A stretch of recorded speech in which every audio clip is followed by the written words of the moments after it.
Hi all, ఈరోజు మనం paneer bread pizza ఎలా తయారు చేసుకుందామో చూద్దాం. ముందుగా tomato sauce and pizza sauce రెండింటిని ఒక కప్లో తీసుకొని మిక్స్ చేసి పెట్టుకోండి. ఇక్కడ మనం 2 బ్రెడ్ స్లైసెస్ తీసుకుంటున్నాము. ఈ రెండింటికి ఈవెన్గా స్ప్రెడ్ చేసుకొని ఆ బ్రెడ్ స్లైసెస్ మీద మనకున్న ఏవైనా వెజ్జెస్ యాడ్ చేసుకోవచ్చు. Capsicum, corn, onion or your wish, మీకు కావాల్సినట్టుగా ఏదైనా యాడ్ చేసుకోవచ్చు. సో నేను రెండింటికి ఈవెన్గా స్ప్రెడ్ చేశానండి.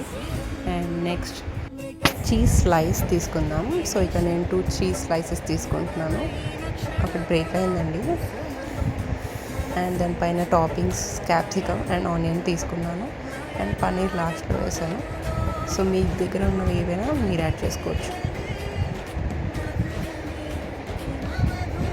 సో మనం ఈ మైదాతో కంటే బ్రెడ్తో ఇలా చేసుకోవచ్చు. పిల్లలు కూడా ఇష్టంగా తింటారు. ఈవినింగ్ స్నాక్స్ కూడా చేసుకొని తినవచ్చు. అండ్ ఇప్పుడు పన్నీర్ యాడ్ చేసుకుందాం. సో పన్నీర్ క్యూబ్స్ ఉన్నాయి నా దగ్గర, నేను అవే యాడ్ చేశాను. సో రెండింటి మీద paneer and onion capsicum mode పెట్టేసి ఈ రెండింటిని ఫస్ట్ ప్యాన్ పెట్టేసి స్టవ్ ఆన్ చేసుకొని కొంచెం బటర్ వేసాను నేను టోస్ట్ చేయడానికి.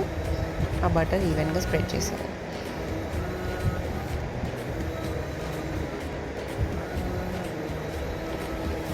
మనం రెడీ చేసుకున్న బ్రెడ్ స్లైస్ని దీనిపైన పెట్టుకొని కొంచెం వాటర్ పెట్టుకుంటున్నాను గిన్నెలో సైడ్కి.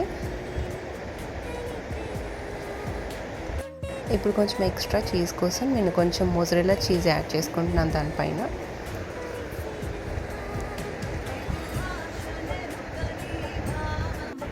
అంతేనండి. కొంచెం పైన చిల్లీ ఫ్లేక్స్ ఇంకా ఆరిగానో వేసేసుకొని మూత పెట్టేసుకొని ఒక 10 minutes వరకు ఆ బ్రెడ్ కొంచెం టోస్ట్ అయ్యే వరకు ఉంటుందండి. చూద్దామండి, 10 minutes అయింది. ఓకే అండి, ఇది రోస్ట్ అయింది. సో ఇదే మేనర్లో ఇంకొకటి కూడా చేసుకొని సర్వ్ చేసుకొని తినేయడం. అండ్ మన bread paneer pizza ready. Thank you for watching.